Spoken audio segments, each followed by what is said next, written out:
Hello, Jed.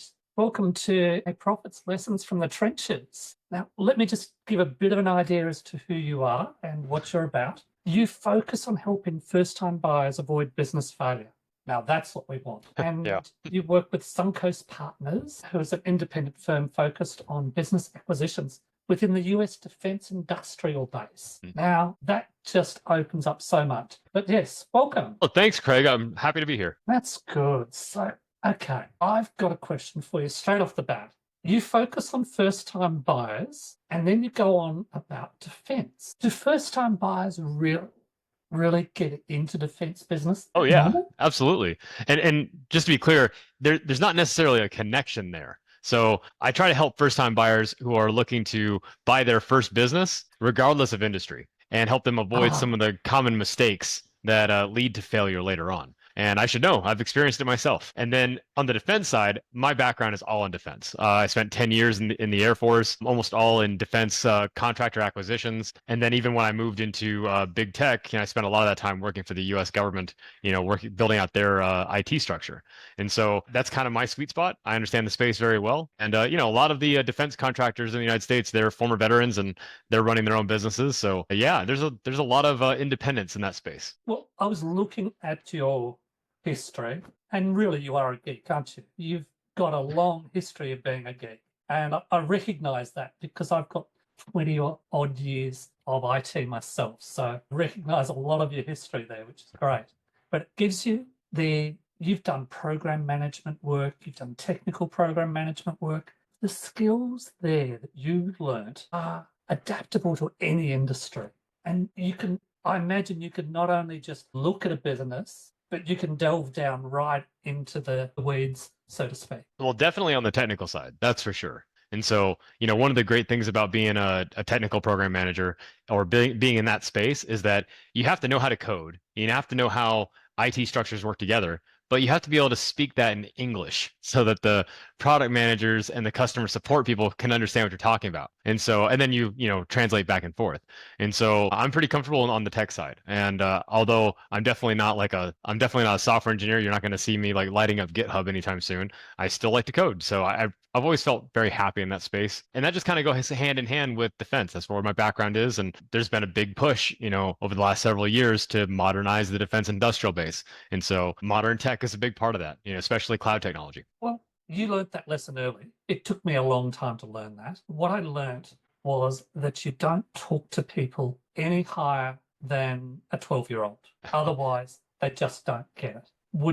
Is that still valid within your industry? Yeah, I think it's valid anywhere, really. And it's more about just removing the jargon and removing kind of like all the industry specific terms and just speaking plainly as much as you possibly can. And so when you can do that and try not to assume the knowledge of the other person because, we're all very intelligent in different things, but Mm. we're not all intelligent in the same things. And so, I know you have a ton of experience on different avenues that I've never even heard of. It definitely helps when you use common language and speak at a level to where everyone can follow along with what you're saying. If you can do that, that's the mark of a great communicator. My grandfather was a sheep shearer, and he had a saying that I still use to this day. Why have a dog and bark yourself? So there are better people out there to do stuff than me or than you who have those skills. So I think a lot of people do get caught up with trying to be all things for everyone rather than understanding that there's a sheepdog out there that's really good at that. Just give it to them and let them go with it. Yeah, yeah, exactly. And that's actually a core skill for business owners too.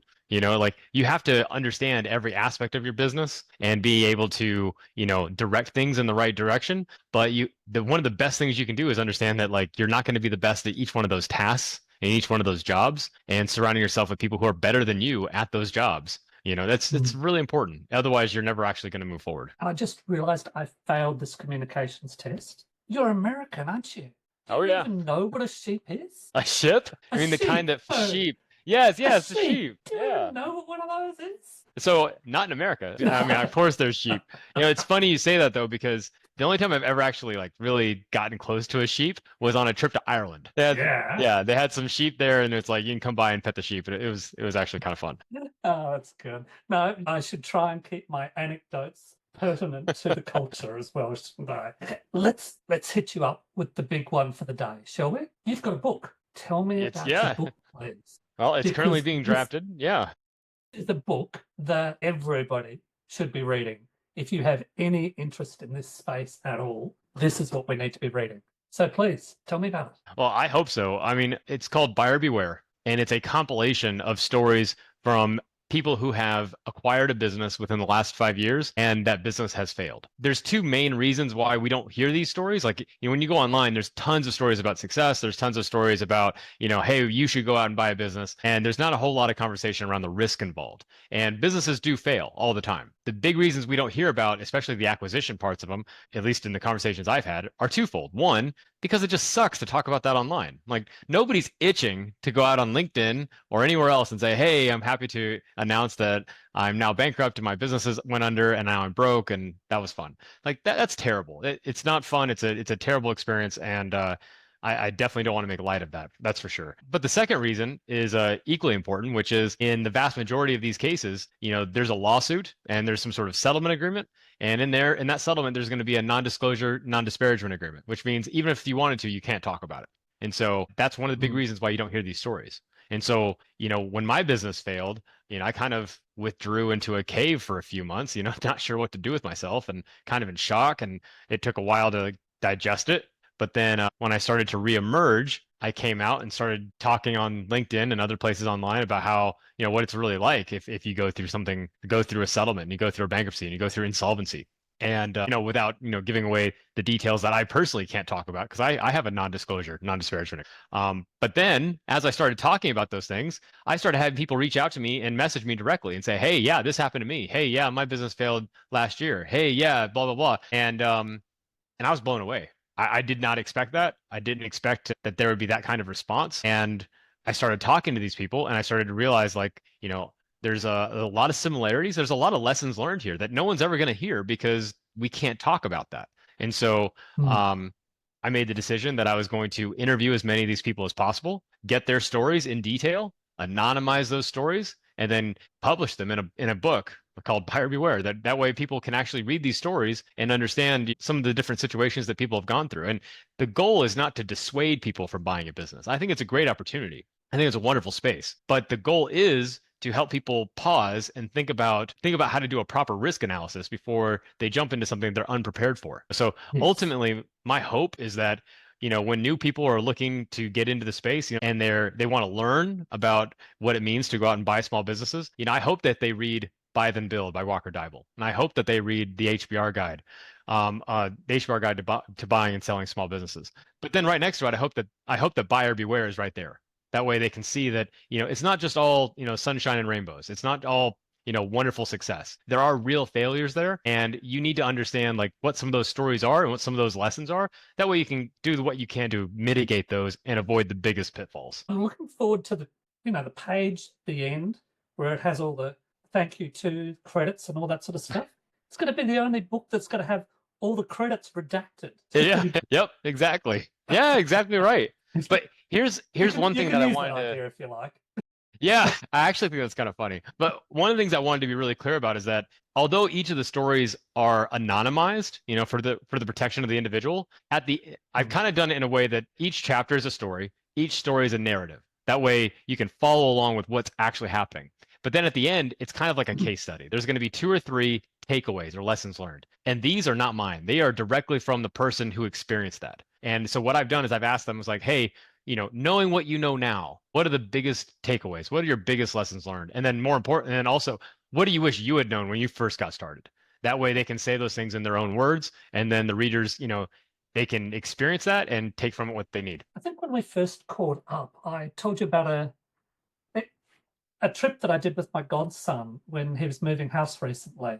And I asked him about, okay, what sort of business would you buy? And I said, what's the first criteria that you should have? And we had a bit of a chat.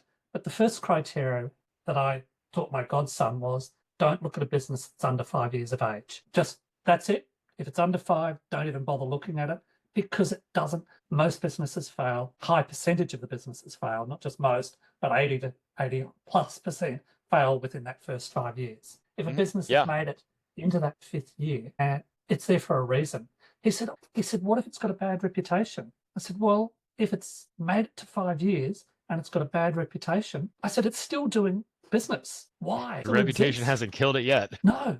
I said, so what you can do is get in there and change something, just tweak it a bit. But to me, that really is the first rule, is don't buy a business under 5 years of age. And Yeah. probably the second rule is, why the hell would you buy a business? Or why would you build a business when you can buy a business that's already successful that is 5 years? So don't start one and don't buy one under 5 years of age. Yeah, I think those are good rules, especially the under 5 years of age. I think in my experience, the only business that I would look at, that was under 5 years of age that might be interesting is if it's specifically a tech software type business. And I am a software engineer. That's probably the only, like, if it's some sort of app or plugin or something like that, that could be interesting. Some sort of API integration, maybe, because developers build stuff all the time, and a lot of times they're not interested in taking it, further. And so finding something like that could be interesting. But I'm absolutely with you. I think for the vast majority of businesses, the first 5 years, see that if it can actually survive. See if it can get customers, if it can operate, if it can sustain, if it can do that. That definitely helps with the risk mitigation. That's for sure. Yes, you've got to draw on the experiences by others, which is what you've done in your book, really, isn't it? And I imagine that you know the names of the people that you're writing about and that you've taken on those experiences. And when you're dealing with your customers, you have all of that knowledge, all of their experiences as well to draw upon to guide your clients. Yeah, you're exactly right. And this is unexpected. This was not something I was thinking about. And I remember that as I started having these conversations, it started to dawn on me because, like, when you're having a conversation with someone, they're telling you exactly what happened. And you can relate because you've been through something very similar. Like when I talk to a business owner who's telling me about how, they were running low on cash and their liquidation is coming and they're trying to decide, they're in that gray area of insolvency. They're not sure if they should push forward and try to make the next payroll or if they should just shut the doors now. It says they're going to push forward. Yeah, I know what that feels like. I know exactly what that feels like. I know what it feels like when an owner tells me that, the business failed and now they've been in the middle of a legal lawsuit that's been going on for months. Luckily mine went on for several months, but I've talked to people who've had legal issues going on for over a year. They had a lawyer, didn't work out for him, so they had to get another lawyer. One guy I talked to just a month ago, he's still going through litigation. He's on his fourth lawyer, and he's finally, I think, got a good one. But it's just horrendous. I could go on and on and on, but it's amazing how, like, as you start, hearing all these stories, and then you also start seeing trend lines. You start seeing things that are kind of in common. Okay. And I'm very careful to tell people, I'm like, look, this is not data science here. Like, this is not a scientific research project. This is not my sample size is very curated. It's people who reached out to me. So you have to take that with a huge grain of salt. But that being said, that doesn't mean their experiences they're not valuable for what they are. And with that in mind, there's been a few very clear trend lines that I highlight every time I talk about them. I wonder how many of those I would be on. Yeah. Well, it's because people ask me, they're like, hey, you're writing this book, you've talked to all these people. What are the main reasons people fail? And there's three. And the first number one reason is a misalignment with the seller. That's the number one reason why these businesses fail. The second is cash and working capital, which is the number one reason why every small business fails. But that just happens to be second. And then the third one is usually some sort of issue with culture or a microeconomic trend. And so I can dive into each of those, but it's pretty surprising to me that the number one issue was the misalignment with the seller. And sometimes that's, there was a misunderstanding or miscommunication as to how involved the seller would be post-acquisition. But over half of those issues, it was outright fraud. It was outright fraud or misrepresentation. And it's pretty crazy to hear those types of stories because, especially in the United States, people don't realize that small business acquisition is very much the Wild West of capitalism. There's not a whole lot there backing you up when things go bad. No. So I have a lot of first-time searchers, people interested in buying. They reach out and they ask about that, and I tell them, I'm like, look, you absolutely need a really good lawyer on your side. You absolutely need to make sure that your letter of intent and your purchase agreement and all your representations and warranties, your earnouts, your seller's notes, all of those things have to be done correctly and in a way that benefits you as the client. You definitely need to protect yourself legally. But I think if you've never been sued, you have this fantasy of the legal system that because you have these documents and someone wrongs you, you win. You take them to the court and they fix it for you. And that is not how it works. Litigation is incredibly expensive. It takes a very long time. And even if you're right, there may not be anything there to collect. And so what happens is that all those agreements give you a foundation to stand on, but you still have to sue. And that's if you're in a place where you bought a business and now you're in litigation with your seller, your business is definitely on the rocks. It is on the rocks. So, and you got to keep whatever damage is happening because there's a reason that you sued. So, whatever damage is happening, you're having to deal with that while this litigation is happening. So, I tell people right off the bat, the number one thing you need to look out for is avoid unscrupulous sellers. Well, normally I like to have these as good fun, have a bit of a laugh, and yeah, what I'm Here going I to am do killing is the vibe. we're just going to take a time out here and we're going to edit out all the negativity from this podcast. Now, we're 25 minutes in, so that should leave 2 minutes. Excellent. Well, I mean, unfortunately, when you have a book about business failure, it does tend to err towards the doom and gloom side. Yes. Yeah. But if we know these lessons in advance, Yes. we can mitigate them. Yeah. The biggest problem is that if we don't know them, we don't know what to mitigate. We don't know what to look out for. Yeah, that's So exactly. no, I think that's excellent. Okay, so you write a book, you've got the stories, you've got the people that have written their checklist of the most important things for them. Now what? What are we doing? Well, now, I'm not really sure. So, one of the things I've been doing on my own is operating as an independent sponsor. And so I'm new to that space because, but, I've been a self-funded searcher in the past. And what I found is that I've made quite a few connections with family offices and limited partners and people who are interested in getting in and operating within the defense acquisition space. So that's been something I've been working on. But to be honest, I'm not sure what the long-term plan is. So you really are like every other small business, and that is going with the flow, try to make it all happen as we move through this journey of life, really. Yeah, I mean, I think I've learned, especially through this most recent scenario, is that you really can't control what's going to happen next. All you can do is make the best decisions with the information you have available, and then keep going. And you never really know what opportunities are going to come up. And so, what I'm trying to do right now is I'm trying to just capture everything I've learned and make that available for other people. And then also capture as much information as I can from other business owners who've experienced that kind of failure and make that available as well. And then I don't know what that's going to turn into, but I think it's definitely a good place to start. Do you think you could do a commercial for us right now for you?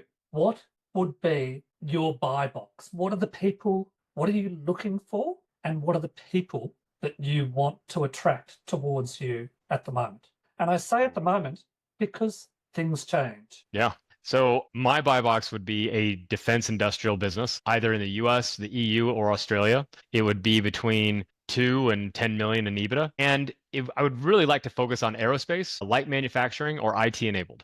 Or tech enabled. Those are areas that I have a lot of experience in and I feel comfortable with. I like that space because I understand how government contracting works. As a veteran, I've got a lot of friends who are veterans who are in that community. And so I feel comfortable there. And I feel like that's a place where I probably should have stayed, to be honest. Really? Well, that seems a bit strange because I've been reading your recommendations on LinkedIn. And from your recommendations on LinkedIn, they go back a very long way. And it would seem that you were highlighted as an entrepreneur that thought differently all the way back in 2009. Oh. Your journey has been going on for a while. Yeah, absolutely. And it would seem like me, you weren't suited to defense overall because you were too much of a free thinker, is what I read from your LinkedIn recommendations. I lucked out actually because I joined the Air Force, and the Air Force is much more flexible with free thinkers. Probably not as much as you might like, but we tend to go with good ideas more often than not. And really, I think we're having a little bit of a renaissance, not just in U.S. defense, but I think overall in like EU defense as well, where this move to tech, this growth in defense tech is really taking off. Well, again, doing my research on you, you're not a pilot, correct? No, not a pilot. No, which just goes to show how smart you are in the Air Force and not being a pilot, sending all the not so smart people out there to fight. Excellent work. Well, by that standard, 99% of the Air Force is very, very smart. Well, I can tell you, I used to move Air Force bases here in Australia. So I'd relocate them.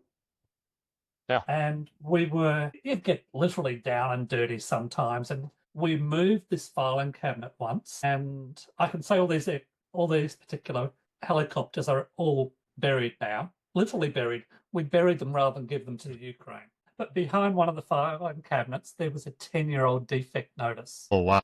It was I'm not on surprised. accident. So it used to be good fun moving the Air Force bases around. Got to do the roulettes, which is the Australian Fancy Flying Group. Oh, okay. I think in the US they've got the blue something or others. The Blue Angels? You mean like Yeah, that's it. the Yeah, performing groups? Yeah. yeah. Well, the roulettes here in Australia are the same. Yeah. Okay, And gotcha. just to date this particular podcast, right this weekend, might be next weekend actually, we have every second year they have where all the defense airplanes come in and they do Oh, a like air an air show show. over in Geelong. Yeah. So that's on every second year, and it's on this weekend or next weekend. So Nice. it's going to get all the crazies out there picketing, saying all this crazy stuff. But anyway, okay. So I was asking about what's next, and I set it up perfectly, and you didn't take the bait. So I'm going to have to be a bit more clear on this. You've got the book done, you've got all the answers, you've got all the people, you've got their suggestions. Don't you have to go and write the solutions now for the next book being the right one, lessons from failed business buyers to solutions from the failed business buyers? Yeah, I mean, that might work for a good sequel, that's for sure. I think I might be definitely outside of my area on that one though, because I think there's a lot of really great books out there on how to build your business and how to do it the right way. What I have found is that there's fewer businesses around how to work, fewer books around how to deal with businesses when they're distressed. One thing I would call out though is there's a book by Jeff Sands. It's called Corporate Turnaround Artistry, and it is fantastic.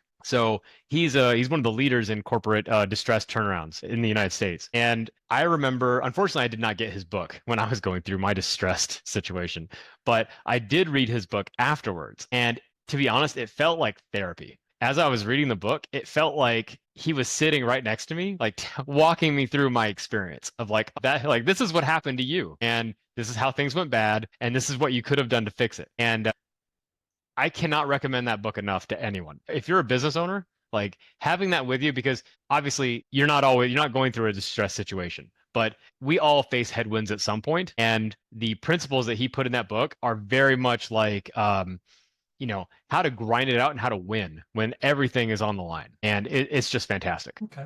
I will find out the details and put them in this podcast. A mentor of mine, JT Fox, has just released a book last month called Business is War. It Oh, okay. too is also focused on you learn more from failure than from success. Yeah. So I'll have that to might check be that one another. out. That'd be good. And I agree. I think, obviously I'm biased because I've been through a failure, so it's easy to say, "Oh yeah, you learn a lot through failure." But it is true. I don't wish it on anybody. And a lot of times with these types of failures, it's not something you ever hoped you'd go through and not something you'd ever want someone else to go through. But the very act of going through it, I learned 10 times more about what to do and what not to do in a small business, going through the distress situation in my business, going through the bankruptcy, the litigation. And honestly, that's something that I relate to with other people who have gone through a similar situation, because we're like, you remember how before this happened, you'd never been sued once in your whole life, and now you have? And I was talking to somebody just yesterday, and they said, "Yeah, I'm not scared anymore." And I think that was the biggest one. Like I don't, they're like, I used to be scared of things like that, and I'm just not scared of it anymore. And so there's just a lot of growth that happens. Yeah, I mean, again, hopefully people can grow through the book and not have to experience it themselves. Yes, absolutely. We don't want that upon anybody, but everybody has failed. If you're an entrepreneur out there, you failed. Yeah. And if you haven't, well, that would make you a unicorn, really, wouldn't it? Because you can't move forward without those learnings. Yeah, and I think a lot of times it's really easy to, what we always think about is like, oh, well, I'll talk about my failure after I've been successful. After I'm successful, then I'll tell you, oh yeah, I had a business that failed years ago. I understand. We went through it. That's great. Very few of us are interested in talking about it in the moment, because that sucks. Because you're right in the middle of it, and there is no guarantee for future success. No, you can't jump straight to the next step, can you? Yeah. And show the success that you have developed since then, and from those learnings that you got when you did fail. it comes down to embarrassment, ego, all of that sort of stuff. Brings up a lot of emotions. But if you're an entrepreneur, you have failed, or you are about to, or you have, and it happens over and over again until you get through that. Whereas maybe if people read your book, they can skip a few of those steps. Yeah. What am I thinking of now? The snakes and ladder game that you played as a child. Yeah. And reading your book, you're able to jump over that ladder. Yeah, and sometimes you can find a way to, skip through some of the issues that you would have to learn the hard way. That would be great. A mentor of mine used to say that he's like, every time you find a book that you think is interesting, even if you know you can't read it right now, just buy it. Just buy it now. You're downloading a lifetime of information that you can have in just a couple of hours. It is one of the best ROIs you'll ever have in your entire life. And so just go ahead and do it. You're buying people's lived experience. And that's something I've been living by for years. And I think it's an invaluable piece of advice. Well, since we're talking a lot about books today, so I'm going to put in the Jeff Sands, yours, JT Fox's. I'm also going to throw in the credits for this, a couple of, because of my interest in A's and exiting, some of Adam Coffey's books as well. I think they would be good for people to mark down on their list. And as you said, grab them now. Even if you don't read them, grab them, keep them there, and just work your way through them. Yeah, my wife is always, she's always talking to me because I've got a whole bookcase full of books, and I've read most of them, but well, that's not true. I've read a third of them. So she's always like, "Why are you getting another book? You have all these other books you could read." I'm like, "Yeah, but there's more. There's still more." We have a library in our house. I'm not the biggest reader. My son and my wife read a lot, and we literally have a library. Yeah. Crazy. Okay, so what have we done today? We've discussed your book. We've discussed your particular buy box and the people you want to attract. We've discussed failure and how people learn. What else should we cover here? Did I miss anything there, or is that a reasonable sample? I think that's a really reasonable sample. I think the last thing I would want to say is that sometimes when we talk about failure, especially in a business context, it comes across as discouragement, and I don't want that. I really like the business acquisition space. I really think that it's a great opportunity for a lot of people. For the right buyer and the right business, it's a great move. The one thing I would say is that take the time to understand the risk involved. Take the time to understand how to properly evaluate the opportunities in front of you. And then that's the only way you can really make a good decision. Right? If you don't understand the risk, then you're not making an investment decision. You're getting closer to gambling. Unfortunately, one of the things, that I ran into when I was searching the first time is that there were no resources out there about, how things can go wrong. There were no resources about risk analysis. I mean, obviously there's, financial due diligence, there's a Q of E's and quality of earnings and things of that nature, but there was nothing really talking about like, hey, there's no one who stood up and said, hey, I did this and my business failed and I declared bankruptcy and I lost everything. Like we all kind of knew that conceptually, but nobody was saying it out loud. And that's kind of what I want to change. I want to make it very clear that there really is impact to this kind of stuff. And so I tell people all the time, I'm like, look, I want you to go, if you want to do this, I want you to go out there and find something that you can buy and be really successful with. That's great. And if you're interested, but you're not sure, then go out there and look. And if you don't find something, that's fine too. That's a win. The only thing I really want you to avoid is buying a bad deal. That's the only thing I want you to avoid. And unfortunately, I think there's a lot of people out there who are getting dangerously close to buying a lot of bad deals. Yeah. We have a lot of time left, but you bring up another really great point. I was talking with someone yesterday, and he is looking at buying an existing business and growing it with a partner. Now, this partner, he has met virtually, met physically, and only met 3 times in the last month. They're now looking at buying a business together. He's not working in it. She has industry knowledge, but has never actually worked in the industry. What's going through my mind is, should you really marry the first woman that you met? It's funny. That's exactly what I was thinking. And I think that a business partner is the closest thing to a legal marriage as you can get. I think you really need to think long and hard before you go into business with somebody. And then even when you do, you need to understand that it is a long-term commitment. And you need to be very, very clear in your operating agreement how the partnership is going to work. Because good fences make good neighbors. Bravo, absolutely. So yes, I have a few concerns about this conversation that I had yesterday. Yep, I would too. You've got to get out and test the waters, find out what you like, what you don't like, and figure out your own buy box for your own partner as well. Yeah, exactly. Okay, well, thank you, Jed. This has really been enlightening. It had to be tough what you went through. I haven't been through anything as much like that. I've had failures, but haven't been through the lawsuits before. So that's been a good thing from my side. It's got to be tough for people. And if you can, one, help people through it, two, help them not to get in that situation, even better. Yeah, exactly. If we can avoid the situation right from the beginning, that'd be better. Yes. But I thank you for, and the people that contributed to your book for being so forthcoming. It's amazing. It's amazing. The community of people that I've been talking to are just phenomenal. Like they've all experienced a lot, but they also expressed that like they wanted to make sure that their story got out there. And one of them was like, man, I can't wait to put this out there, but it's really tough when one of the hardest things you've ever experienced happens to you and then you can't tell anybody about it. That's a lot to keep bottled up. Well, thank you. We shall leave it there. All right. Yeah. Thanks for having me, Craig. Pleasure.